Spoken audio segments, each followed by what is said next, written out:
𝚃𝚠𝚙𝚢𝚛。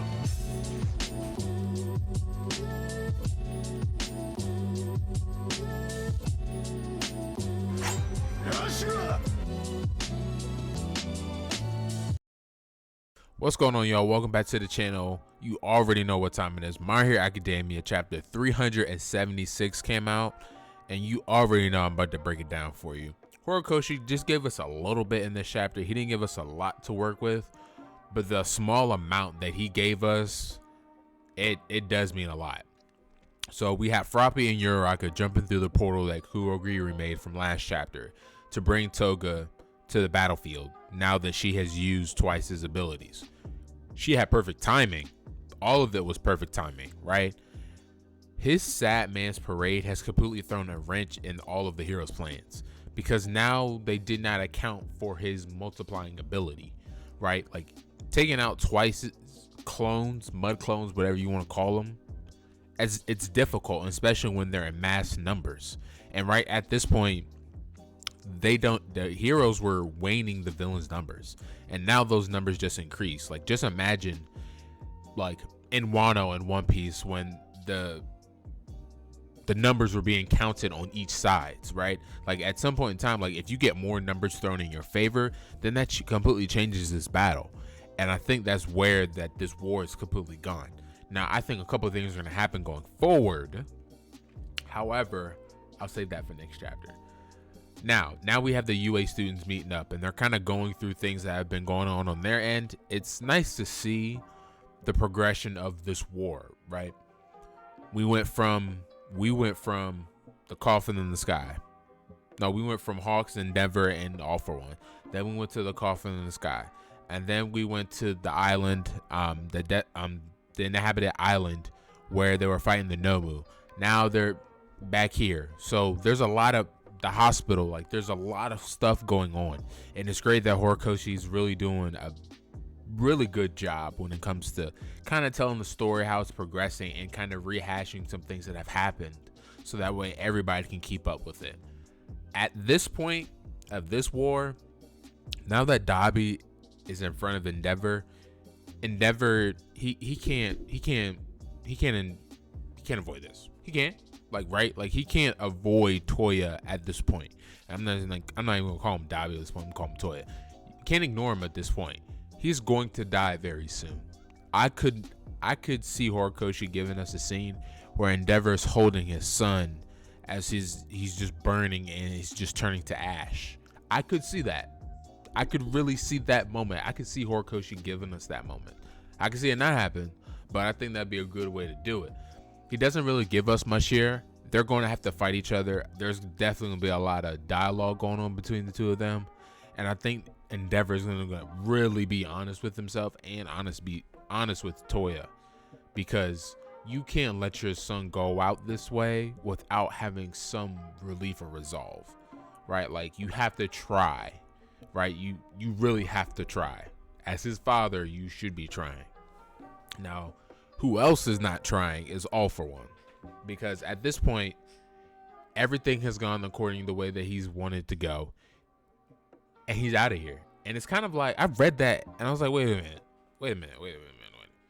why all of a sudden is he backing out of this fight? Or not backing out of this fight, but why is he in such a rush to get to Shigaraki? And then it dawned on me, I was like, oh yeah, he's losing control of that body. And pretty soon, Shigaraki will be there in control. And at that point, he might not be able to regain control of Shigaraki if he can overtake him from a distance like this. So he really needs to get complete control of him, because he knows what's going to happen. Horikoshi is giving me some death vibes from Hawks, because it's not looking great.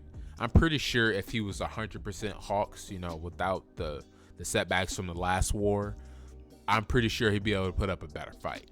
But I'm definitely getting death vibes from him, and I don't know how I feel about that. Hawks is one of my favorite characters. Mirio's one of my favorite characters. Mirko's one of my favorite characters. Like, I do want some characters to live, you know what I'm saying? But I understand it's for the story. But at this point in time, All for One wants to get there, get complete control.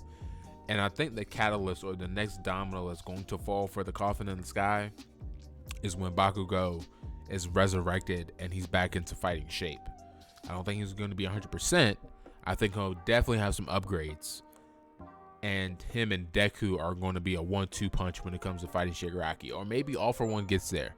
And then it becomes a 2v2. You know, All For One and Shigaraki versus Deku and Bakugo. I don't know why I forgot his name so fast. I could see that happening. I could really see that happening. But it's going to be very interesting to see how this plays out. Because Endeavor has to get through to Toya. Or he has to end it quickly. Because Hawks' call. This is why I love him as a character. He understands the situation and says we have to call it audible. The divide and conquer plan, it's busted. It worked. It's busted now. So we have to change our plan. We have to do something different. The one thing that Hawks can do differently is it says we have to go all out. You have to take Toya down right now. We can't have him wreaking more havoc with this fire. And then on top of that, we have Toga with twice his abilities. And then we have All For One fling away. Like, you have to put this to an end. You have to settle this at this point, because Shoto is not there. Your youngest son, he's not there, right? That's who you wanted to fight him. But at this point, it's come to that dog you sent out with no leash and told him to go. He's coming back home, and you really need to handle this at this point. Look, Endeavor's not the best father in the My Hero Academia world. He is very what's the word I want to use? He's a dad. So let me just say that he's cold, and at this point in time, he really needs to own up to his mistakes that he has done. That he's driven his first child to Dabi, like, to go from that little boy to that's really traumatic. Even though, you know, All For One kind of had to play in it. But definitely let me know what you guys think about this chapter. I thought this was a pretty solid chapter. Like I said, I don't think Horikoshi gave us much in this chapter. I feel like chapter 377 will give us a little bit more to chew on, but I still think he's moving the chessboard around. And I really do feel like we're coming into that third act of this war, right? Bakugo's probably going to be waking up probably in the next like 10 chapters. He's going to wake up before chapter 400. I promise you that. Or at chapter 400. But he's going to be back in the fight. There's a possibility All For One, like I said, could go up to the coffin in the sky. That's a possibility. We still have this Endeavor and Toya fight. We still have this Sad Man's Parade. I do feel like there's a lot of destruction. There's a lot of havoc. There's a lot of chaos. And I feel like that's just the sign of the battle coming to an end. Because at this point, chapter 400 is going to be a big one.